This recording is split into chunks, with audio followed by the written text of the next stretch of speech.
여러분, 진짜 어떻게 표현하면 좋을까요? 이번 영상은 정말로 너무 중요해서 제가 어제 이 특강 12번째 특강 촬영을 어제 끝냈어요. 사실 이번 편을 2시간 넘게 이악 물고 찍었어요. 근데 제가 집에 가면서 퇴근하면서 고 대표님이랑 통화하고 집에 돌아가서 좀 곰곰이 생각을 해보니까 이번 편 내용이 진짜 모든 사람에게 필요한 핵심 내용이거든요. 근데 제가 그래서 다시 봤어요. 찍은 거를. 업로드도 완료를 했어요. 유튜브에. 그래서 다시 볼 수가 있거든요. 한 85%밖에 마음에 안 드는 거예요. 내용이 너무 중요한데. 그래서 이거는 이게 2시간 너무 정말 힘들게 찍었지만 다시 찍자. 그때도 톤을 낮춰서 찍었는데 더 차분하게 찍어보자. 정말 귓속말 하듯이 찍어보자. 마음을 다시 꽉 다잡고 찍고 있는 거예요. 그래서 꼭 끝까지 보셨으면 좋겠어요. 오늘 영상의 제목은 여러분 1년에 책 한 권을 읽지 못하면 이렇게 됩니다. 근데 이거는 책 한 권 읽지 못하는 거에만 국한된 얘기가 아니고 이런 것을 못하면은 이런 맥락에 있는 분들은 진짜 인생 큰일 날 수 있습니다. 이거를 알려드리는 영상이에요. 이거 모르면은 여러분 진짜 인생 망하는 정도가 아니라 인생 끝날 수도 있어요. 실제 사례를 제가 읽어드릴 거. 이게 어느 정도 심각한 문제인지.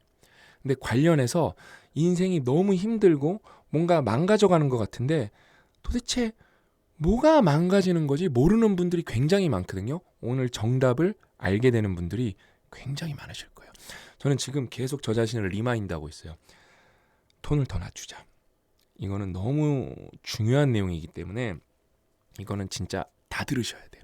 끝까지 다 들으셔야 되기 때문에 뭐 에너지를 되게 높게 가는 영상도 있지만 이거는 정말로 차분하게 찍어서 한 분이라도 더 깨달음을 얻어갈 수 있도록 진짜 나를 억누르면서 찍자. 그런 마음으로 찍고 있어요. 여러분, 강인함의 힘은 정말로 대국민 필독서예요. 제가 그냥 빈말로 여러분 이 책 대국민 필독서입니다. 꼭 읽어보세요. 그런 게 아니라 제가 증거 자료를 보여드릴게요. 이거를 함부로 여러분 대국민 필독서라고 말할 수가 없어요. 이거는 여러분 안 읽으시면 여러분한테 엄청 손해인 책이에요. 진짜 1년에 제목처럼 책 한 권도 안 읽는 분들이 대부분인데 한 권만 읽으시면 전 이거 읽어보셨으면 좋겠어요. 이게 어느 정도로 중요한 책이냐면은 제가 증거 보여드릴게요. 제 카톡을 제가 캡처해왔는데 이게 제가 진짜 존경하는 대표님이 한 분 계세요. 독서를 정말 좋아하시는, 그 다음에 독서에서 통찰을 굉장히 잘 뽑으시는 이분은 제가 대표님을 많이 아는데 코스닥 상장 기업의 CEO세요. 그러니까 솔직히 누구나 알 수 있는 좀 뭐랄까 어떤 위치까지 올라가신 분이에요. 제가 이분한테 여러분 아무 책이나 추천하죠?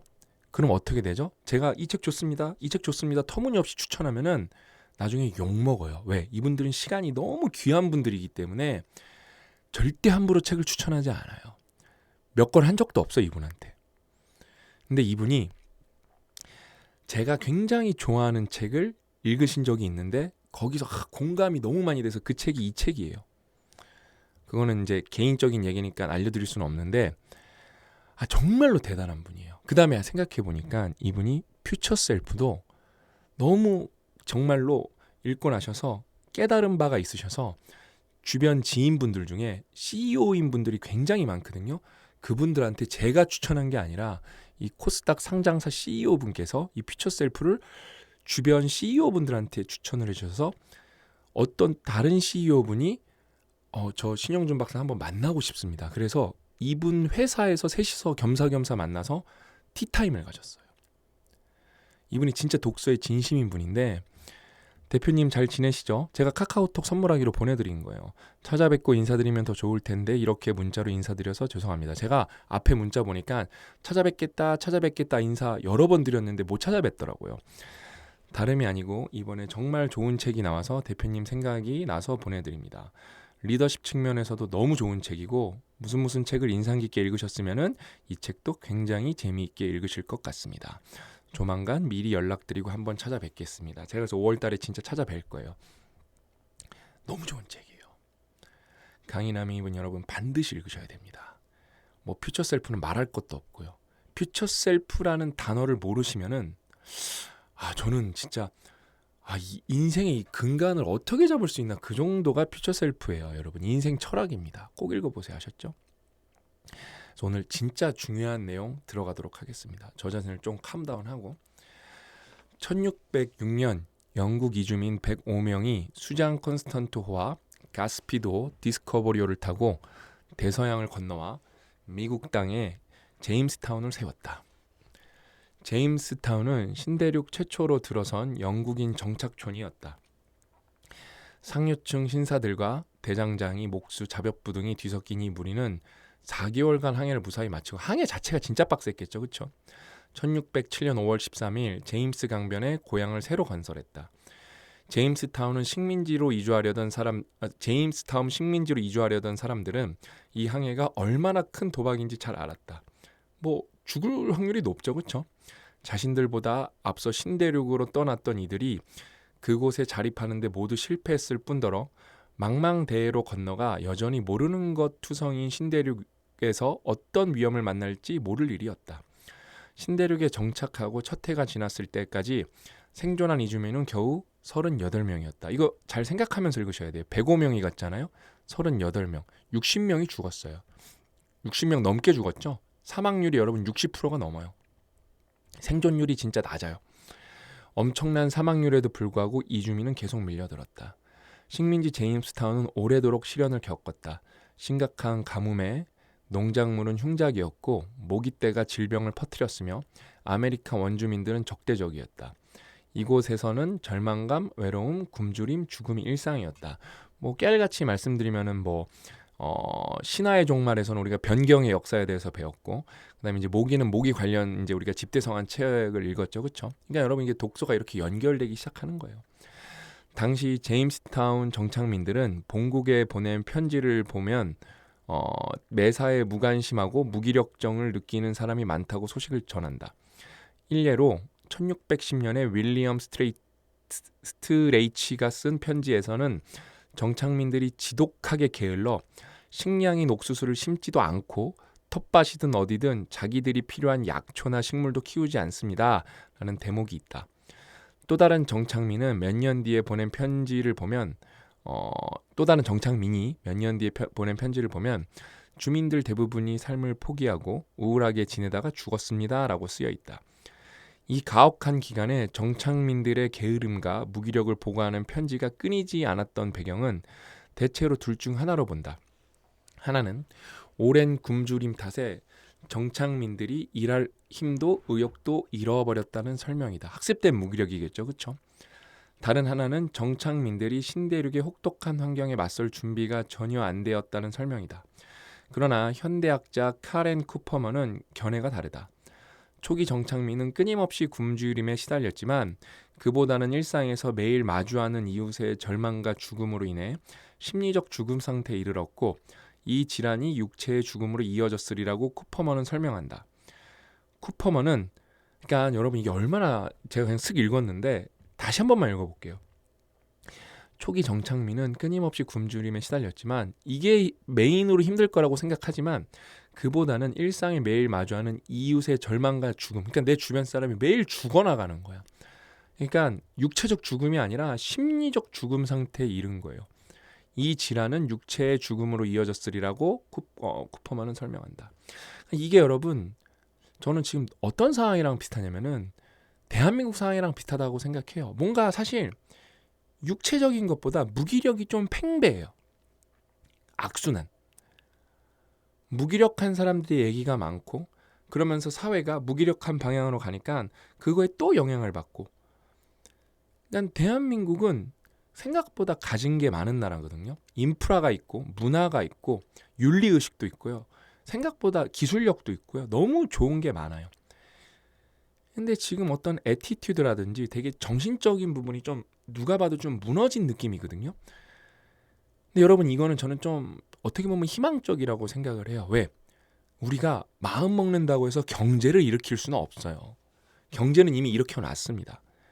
그럼 여기서 우리가 소프트웨어만 조금 업데이트를 하거나 수정을 하거나 아니면 조금 개선을 하면은 분명히 우리는 우리라는 어떤 시스템은, 대한민국이라는 시스템은 퍼포먼스가 무조건 더 행복 관점에서 높아질 수가 있거든요. 저는 거기에 제 인생 걸 거예요. 쿠퍼먼은 제임스타운 초기 정착민의 무기력과 죽음이라는 논문에서, 참 대단한 논문이네요. 초기 제임스타운에서 사망자 수가 급격하게 줄어들고 소강 국면에 접어들었던 시기에 관해서 설명했다. 와, 사망률이 60%가 넘었는데 이게 갑자기 줄어든 시기가 있다. 어떤 시기에 어떤 원인과 어떤 이유 때문에 이게 확 줄어들었을까요?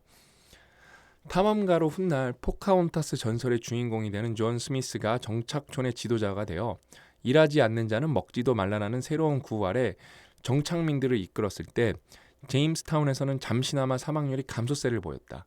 스미스는 정착민에게 하루 4시간씩 일하라고 요구했으며 스미스가 지도자로 일했던 10개월 동안에는 사망자는 7, 8명 뿐이었다. 와, 그 사망률이 5분의 1 이하로 줄어들었어요. 그러니까 쉽게 말하면 80% 이상을 개선한 거죠. 대단한 거죠, 여러분. 그렇죠? 대단한 거예요. 이 시기 전으로 사망자 수를 비교했을 때 이는 대단히 낮은 수치였다. 스미스는 게으름과 경솔함이야말로 제임스타운에서 우려할 일이라고 강조했다. 여러 주민이 이 문제의식에 동의한 것으로 보인다. 1620년에 조지 소프는 여기서는 육체보다 마음의 병으로 죽는 사람이 더 많다. 너무 지금 대한민국 상황인 것 같아. 막 저는 좀 가슴이 메어져요. 자기 목숨을 살리려는 욕구만으로는 제임스타운 정착민이 힘을 내서 열심히 농사짓기에는 부족했던 게 아닐까? 그들은 무기력했던 게 아닐까? 그러면서 한국 전쟁 얘기가 나옵니다. 한국 나오면은 이렇게, 이거는 우리나라에서 쓴 책이 아니잖아요, 그렇죠? 외국 작가님이 쓰신데 이렇게 한국 사례가 나오면 저는 여러분도 다 비슷하실 것 같은데 뭔가 집중력이 확 더 올라가더라고요, 그렇죠? 한국 전쟁에서 포로들은 신종 질환에 걸렸다. 어떤 병에 걸린 거예요. 정말 무서운 병인데 이게 무슨 병이냐, 어떤 질환이냐면은 이 병에 걸린 환자들은 모든 감정과 생명력이 빠져나간 듯한 무기력감에 쓰러져 끝내 목숨을 잃었다. 다시 한 번만 읽어볼게요, 여러분. 이 병에 걸린 환자들은 모든 감정과 생명력이 빠져나간 듯한 무기력감에 쓰러져 끝내 목숨을 잃었다. 포로들은 시간이 갈수록 생기를 잃었다. 위생 상태도 돌보지 않고 매일 습관처럼 하던 일들을 그만두었다. 이게 되게 중요한 포인트예요. 이따 다시 언급하게 될 거예요. 뭐요? 매일 습관처럼 하던 일도 그만두었다는 거는 여러분 뭐냐면은 통제력을 잃은 거거든요. 이거 이따 다시 언급할 겁니다. 포로들은 마치 좀비처럼 움직였다. 힘을 최대한 아끼려는 듯 가능한 최소한의 움직임으로 느릿느릿 걸음을 뗐다. 여기도 너무 할 말이 많아요. 신체 기관도 멀쩡하고 내장 기관도 별 고통이 없었지만, 문제가 없지만 이 병에 걸리면 예후가 암울했다. 죽음에 이르게 되는 이 병을 가리켜 생존 포기 질환, 병명이 생존 포기예요 라는 말이 생겼다. 그러니까 여러분, 우리가 좀비가 아닌데 힘을 최대한 아끼려는 듯 누워만 있고 유튜브만 보고 넷플릭스만 보고 아무것도 안 하고 쇼츠만 보고 게임만 하고 있으면은 지금 한국전쟁 포로랑 다른 게 있을까요? 그러면서 도전의식도 없고 세상 탓만 하고, 그럼 예후가 암울하대요. 그런 상황에 걸리면. 오늘 내용 진짜 중요합니다, 여러분. 2018년 심리학자 존 리치는 이 현상을 과학과 역사적 관점에서 추적하고 다시 생각하는 생존 포기 질환이라는 보고서를 발표했다. 리치에 따르면 생존 포기 질환을 앓는 사람은 5단계에 걸친다. 이 생존 포기 질환이 진짜 무서운 거잖아요, 여러분. 어떻게 그럼 5단계가 펼쳐지냐? 우울감이 먼저 나오고, 그 다음이 무기력, 정서 반응 소실, 그러니까 반응을 안 하는 거예요, 정서적으로. 외부 자극 반응에 대한 소실이 나타난다. 그 다음에는 의지 상태가 상실되어 지극히 단순한 일도 할 수 없게 된다. 몸은 멀쩡한데 이 생존 포기 질환에 걸려서 한 4단계 정도 되면은 지극히 단순한 일도 할 수 없게 돼요.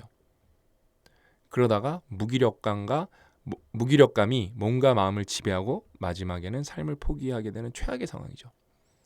그럼 이런 생존 포기 질환에 걸리는 여러분 진짜 본질이 뭐냐? 그게 오늘 이 특강의 핵심이거든요. 이게 너무 무서운 얘기가 나와요, 여러분. 끔찍한 일이지만 미국 중앙정보국 CIA죠. CIA는 이 같은 연구 결과를 물고문 같은 신문 기법에 적용했고, 그러니까 CIA들이 어떤 외국 포로들 아니면 뭐 자국 포로들을 뭐 고문을 했을 상황이 있겠죠, 그렇죠? 그러면은 2000년대 초반에는 이 기법을 실제로 활용했다. 근데 그 고문이 어떤 게 핵심이었냐면은 2000년대 초반이 여러분 별로 먼 얘기도 아니에요. 그렇죠? 뭐 되게 옛날 뭐 2차 대전 뭐 이런 얘기가 아니라 2000년대 초반이면 그냥 우리가 살던 시대예요. 미 상원에 제출된 보고서에 따르면 CIA는 어떤 고문을 했는데 통제감과 예측 가능성을 제거해 포로들을 학습된 무기력과 무감각한 상태로 빠뜨릴 수 있다고 내다봤다. 고문의 목적이 뭔 거예요? 통제감을 잃게 하는 거예요. 내가 내 인생을 컨트롤하고 있다.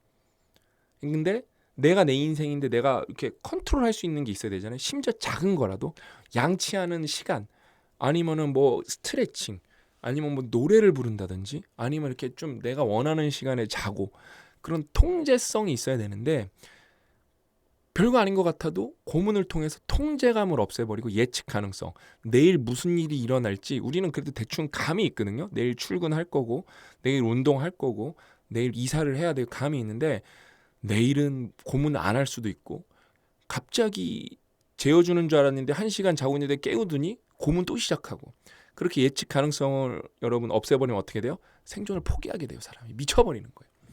미쳐버리는 정도가 아니라 그냥 삶을 놔요. 그러니까 여러분, 우리가 생존 포기 질환이 정말 무서운 거고, 지금 이 시대에 관련된 상황이 너무 많은 것 같은데 누가 봐도 그 근간이 뭐라는 거예요? 통제감이 없다는 거예요. 통제감이 없다는 거예요. 그럼 저는 여기서 여러분들한테 질문을 하나 드려야 됩니다. 여러분은 여러분 인생에서 통제감을 얼마나 갖고 계신가요? 여러분, 제가 진짜 이렇게 빌게요. 한 번만 이런 거를 생각을 해보세요. 지금 유튜브 뭐 재생 버튼을 그러니까 멈춤 버튼을 누르셔갖고 멈추고 생각을 해보셔도 좋고, 그냥 생각이 안 나도 생각을 시도하는 게 여러분 굉장히, 그게 뭐예요? 여러분이 여러분 인생 통제하고 있다는 거예요. 여러분, 왜 유튜브가 강력한 맹점을 갖고 있는지 아세요? 정보도 많이 전달해주고 하는데 은근히 내가 뭘 통제하고 있지 않아요. 이게 그냥 멈춤 없이, 여러분이 생각할 틈 없이 그냥 계속 흘러갑니다. 내가 그래서 막상 많이 하는 것 같지만 의외로 아는 게 없어요. 유튜브를 보고 나면은. 그래서 여러분이 패시브가 아니라 액티브하게 똑같은 내용이라도 책을 보는 게 훨씬 좋아요. 왜? 그럼 자존감도 올라간다니까요. 잘 되는 사람들은 어떤 그러니까 어떤 공통점을 갖고 있어요? 자존감이 높아요. 그러면은 내가 맘먹는다고 자존감이 올라가냐? 그게 아니라니까요. 자존감을 올리자, 그걸 목표로 하면은 부작용만 일어난다니까요. 그럼 자존감을 어떻게 올리냐? 내가 무언가를 성취했을 때 자존감이 올라가고, 내가 자존감이 이렇게 올라간 상황, 고양된 상황이면은 다른 일을 할 때도 그게 다 영향을 줘요. 유리해요. 그럼 어떤 성취가 있겠어요? 운동하는 것들, 독서하는 것들, 내 취미생활, 진짜 내가 했을 때 이건 성취감이 있다. 그런 것들을 하고 나면은 자존감이 올라가서 이게 횡정계가 된다니까요. 그래서 여러분, 다시 질문으로 돌아가면은, 그러면 통제감이 있으시냐는 거예요. 여러분 인생에. 근데 이게 되게 어려운 개념이에요. 통제감이라는 단어도 오늘 처음 들어보시는 분들도 굉장히 많을 거예요. 굉장히 많을 거예요. 그럼 제가 왜 이거를 했을까요? 제목이 오늘 이거예요. 다시 제목으로 돌아온 거예요. 여러분, 1년에 책 한 권을 읽지 못한다는 게 뭘 의미할까요? 두 가지가 있어요. 의지와 시간의 문제예요.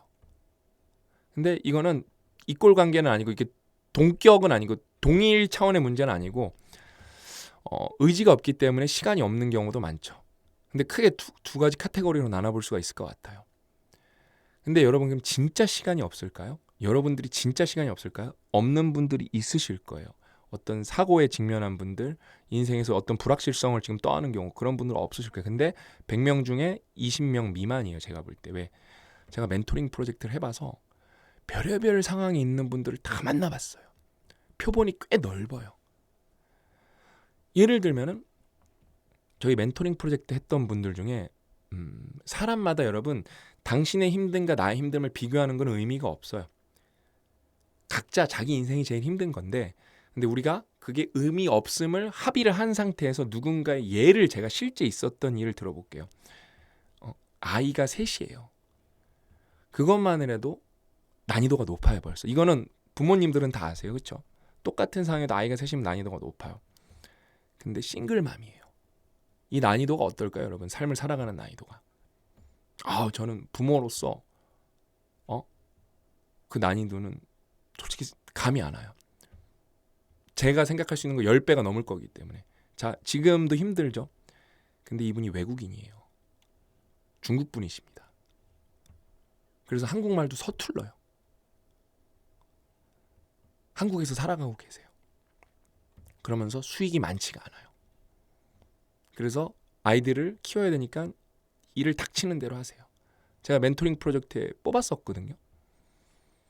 그래서 마지막에 막 다 같이 막 울고 막 그랬는데 이분도 책을 일주일에 한 권씩 다 읽으시고 서평을 내셨어요. 그러니까 여러분 입에서 바쁘다, 여유가 없어, 힘들어 죽겠어 이 말이 뭐예요? 조금 그거를 학술적으로 표현하고 좀 어렵게 말하면 뭐예요, 여러분? 나는 지금 내 인생에 통제감이 없습니다 라고 여러분이 말하는 거예요. 통제감이 없는 사람은 어떻다고요? CIA한테 미국 중앙정보부한테 고문받는 거랑 똑같은 상황이에요. 누가 나를 고문한 게 아닌데 고문의 목적이 뭐였어요? 통제감을 없애버리는 거예요. 누가 나를 고문한 적이 없는데 내 인생은 지금 고문당한 상황이랑 똑같아. 왜? 바쁘다며요. 통제가 불가능하다면서요. 통제가 불가능하면 어때요? 뭔가를 성취할 수가 없기 때문에 성취가 안 되니까 어때요? 자존감이 낮아져요. 자존감이 낮아지면 어떻게 돼요? 될 일도 안 돼요. 안 될 일만 많아져요.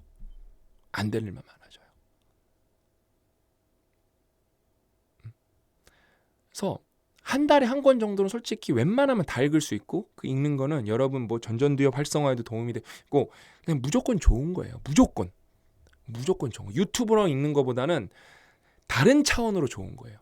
유튜브를 보는 것보다는. 근데 안 하죠. 근데 독서에만 이 상황이 국한될 필요가 없다니까요. 운동도 좋아요. 꽃꽂이도 좋고요. 뭐 여러분들이 어떤 건강한 모임을 만들어서 참여하고 발전하는 것도 좋고요. 너무 좋은 게 많아요. 명상도 있고 여러분들이 시를 낭독하셔도 좋고요. 그러니까 내가 좀 적극적으로 참여하고 머리를 써야 되는 활동들. 그다음에 내 삶에 노력과 에너지가 들어가야 되는 활동. 그게 뭐예요? 내가 지금 내 삶을 통제하고 있다는 거잖아요. 여기 볼까요? 생존 포기 질환을 치료하는 방법도 분명히 있을 것이다. 홀로코스트 생존자인 정신과 의사인 빅터 프랭클이죠. 아우슈비츠에 있을 때 한 수감자에게서 생존 가능성을 높이는 방법을 두 가지 배웠다. 하나는 면도를 하는 것이고 통제하는 거죠. 그렇죠? 또 하나는 가슴을 활짝 펴고 걷는 것이다. 제가 실제 실화가 있는데 저보다 한 학번 선배가 삼성 디스플레이를 다니다가 저희가 학생 때 이제 취업한 지 1, 2년 됐는데 저희 학교로 놀러를 와서 소주를 사주고 돌아갔어요. 근데 왜 왔냐? 그때 이거는 제가 어디 유튜브에도 남아있을 거예요. 그때 삼성 디스플레이가 아직 뭔가 자리를 안 잡아서 3교대를 해야 되는데 2교대를 하니까 자고 일어나면 출근하고 자고 일어나면 출근하니까 내 삶이 없는 거예요. 근데 그 형이 똑똑한 형이었어요. 영준아, 나는 양말이랑 속옷은 꼭 손으로 빤다? 왜 형? 그러니까 그래야 내가 뭔가 살아있는 느낌이 들어. 그 형은 힘든 상황에서도 통제감을 느끼려고 노력을 했던 거예요. 여러분, 심지어 아우슈비츠 수용소에서 최악의 수용소에서 생존 가능성을 높이는 방법 두 가지를 배웠는데 하나가 면도고 가슴을 펴는 건데 독서를 한다는 건 어느 정도일까요? 여러분이 기록을 측정하면서 달리기를 하면서 1시간 근육 운동하는 건 도대체 어느 레벨일까요? 달라요. 그런 거를 비교해보면 답이 나와요. 10,000명 정도 대조군은 아무것도 안 하는 집단이고 학력도 똑같고 뭐 다 똑같아. 가정 배경도 똑같고 근데 10,000명한테 이 집단은 독서를 하거나 운동을 하고 이 집단은 아무것도 안 해요. 그럼 나쁜 거예요. 그러니까 게임을 내가 정말로 스트레스를 풀려고 하는 게 아니라 할 일이 없어서 시간을 죽이려고 하는 거. 저는 게임도 건강하게 하면 되게 좋다고 생각하는 사람이에요. 게임도. 아니면은 뭐 쇼츠 같은 거 그냥 멍 때리려고 뭘 계속 봐요. 할 일이 없고 불안하기 때문에. 그런 사람들을 한 명 한 명 비교해보면 인생에 운이라는 게 너무 많이 개입하기 때문에 비교가 안 되거든요, 사실. 근데 10,000명 똑같은 상황에서 10년 지나서 보죠. 소득 막 2배 차이 나고 그럴 거예요. 건강 상태, 그러니까 인생 만족도 점수하면 2배 넘게 차이 날 거예요. 2배 넘게 차이 날 거예요. 다시 말해, 우리가 통제할 수 있는 일을 하라는 것이다. 존 스미스가 제임스타운 주민들에게 했던 조언과 일맥상통한다. 존 리치는 연구 보고서에서 정신이 피폐해지는 위태로운 상황에서 정상 상태를 유지하려면 적어도 자신이 어느 상황을 통제할 수 있고 인간으로서 살 가치가 있다고 확신할 수 있어야 한다라고 이렇게 결론 짓는다. 이것도 제가 실사례를 좀 보여드릴게요. 자기 행동을 선택한다는 감각은 자포자기 상태를 반전시킬 수 있다. 상황에 대한 통제력을 되찾는 일은 회복에 이르는 열쇠다. 생존 포기 질환은 자포자기한 상태를 가리키는 임상 표현이며 특히 수동적으로 반응할 때 나타나는 병리 증상이다. 제가 그래서 여기다 써놓은 거예요. 독서랑 운동을 하면 게임이 끝나겠네요. 요거 근데 제가 다시 읽어드릴게요. 적어도 자신이 어느 정도 상황을 통제할 수 있고 인간으로서 살 가치가 있다고 확신할 수 있어야 한다. 제가 똑같은 걸 하기 위해서, 여러분 저는 돈 많거든요. 그럼 저는 돈이, 제가 말씀드렸잖아요, 원래도 많이 벌었는데 너무 감사하게도 이건 그냥 하늘의 뜻인데 로크미디어가 400억에 매각이 되면서 저는 거기에 4대 주주 중에 한 명이었기 때문에 삼성을 부장으로 은퇴를 한 거보다도 돈을 더 많이 벌었어요. 그러니까 뭐 로또 맞은 거보다도 더 많이 벌었으니까 그렇게 돈 벌 확률은 여러분들이 얼마나 낮은지 그냥 쉽게 감이 오실 거예요. 로또 맞은 거보다도 돈을 몇 배를 벌었으니까요. 몇 배를 벌었으니까요. 그러니까 너무 감사한데, 그럼 저는 여러분 막 진짜 모든 사람이 동경하는 만큼의 돈이 있으니까 저는 맨날 행복할 거야? 아니에요. 스트레스 때문에 죽을 것 같은 날이 더 많아요. 그래서 저도 제 통제감을 갖고 내가 인간으로서 살 가치가 있다는 확신을 느끼게 저는 뭐를 하냐면, 저는 여러 가지를 하는데 독서는 당연한 거고, 그다음에 여러분들이랑 어떻게 보면 여러분 제가 서점 투어를 왜 하는지 좀, 이 책, 여러분 이 책 약간 좀, 제가 볼 때 이 책 새삼새삼 미친 책이에요. 제가 서점 투어를 여러분을 위해서도 하지만 저를 위해서도 하는 거거든요. 왜?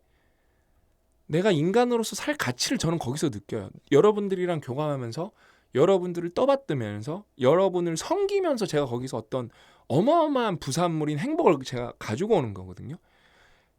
진짜 힘들어요. 준비도 힘들고 가서 2시간 있는 거 1시간 서 있는 것도 힘들고, 왜냐면 딴 일을 해야 되는데 딴 일이랑 이렇게 시간 조율하는 것도 짜증날 때도 있고, 그런데 갔다 오면은 그냥 충만해요, 기쁨이. 그러면서 저는 또 뭘 하냐면은 저는 화분을 키워요. 되게 열심히 키워요. 이게 제가 처음에 샀던 화분인데 이게 요 이파리만 있었거든요.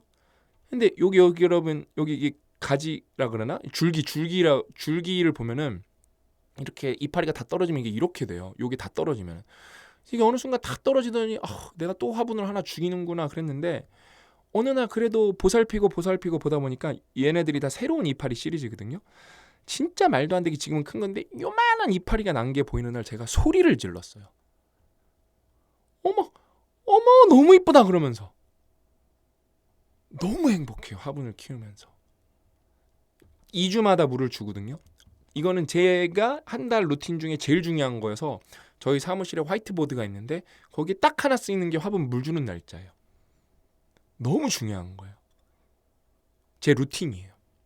그러면서 화분이랑 교감도 하고, 뭐 여러분들 어떻게 생각하실지 모르겠지만 말도 걸고. 너무 중요해요, 이거는요. 그러니까 여러분 보세요. 통제감이 핵심인데, 그러니까 독서만 통제감을 느끼는 수단은 아니고 봉사활동도 있고요, 가족이랑 대화도 있고요, 뭐 스트레칭도 있고요. 너무 많아요. 할 수 있는 게 너무 많아요. 예를 들면은 회사를 진짜 좀비처럼 왔다 갔다 하잖아요. 여기 얘기 나오잖아요, 여러분. 이게 여기 한국 전쟁 좀비처럼 움직였다. 회사를 좀비처럼 왔다 갔다 하는데 점심시간에 10분 동안 여러분만의 리추얼이 있는 거예요.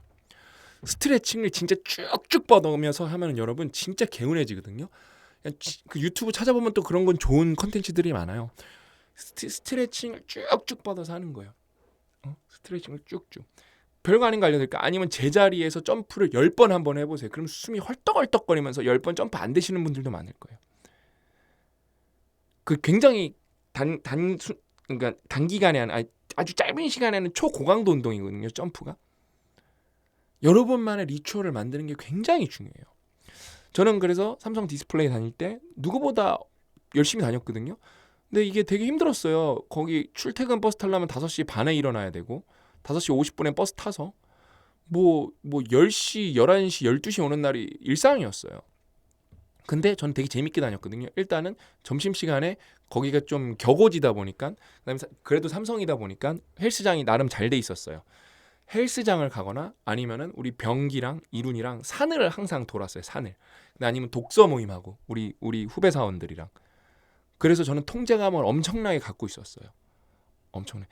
그러면서 일을 하면서도 통제감을 가졌어요. 내가 하는 거는 내가 이게 이 삼성 디스플레이 일원으로서 하는 거는 이 레시피는 저희는 개발실이기 때문에 레시피를 짜는 거거든요. 개발 레시피를. 이게 만약에 성공하면은 이거는 그때 그 당시에는 아이폰은 안 썼으니까 그래도 갤럭시에 쫙 뿌리면서 많은 사람들이 이걸 사용하게 된다. 아, 자부심을 느끼자. 자부심을 느끼자.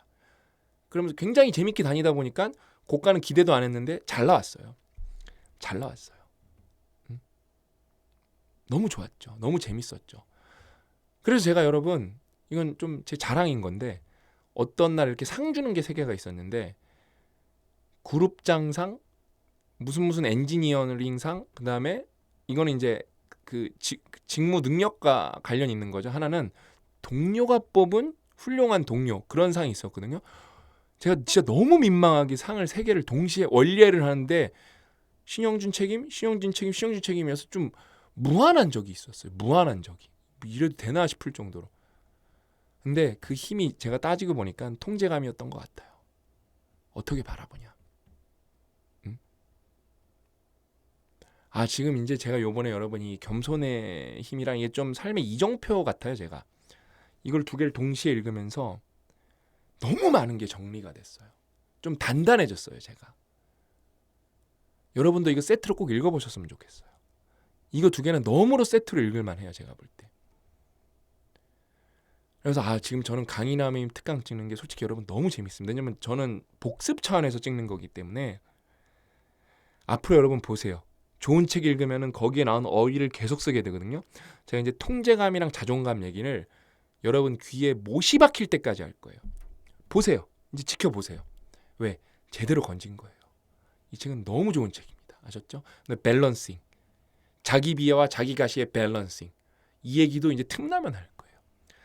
그래서 오늘 이야기는 여기까지고, 와, 지난 영상은 제가 보면은 한 22분 찍은 것 같은데 이게 다시 찍으니까 32분 됐네요. 그만큼 이번 편이 중요했어요. 이제부터 여러분 특강은 진짜 달리기 시작할 거예요. 왜냐면은 중요한 필살기들이 계속 나오기 시작할 거예요. 그래서 이 책은 여러분 제가 10분의 1 정도도 소개를 안 해드리는 거기 때문에 직접 다 읽어보셔야 됩니다. 아셨죠? 그래서 오늘 이야기는 여기까지고 다음 시간에 알찬 내용으로 또 찾아뵙도록 하겠습니다.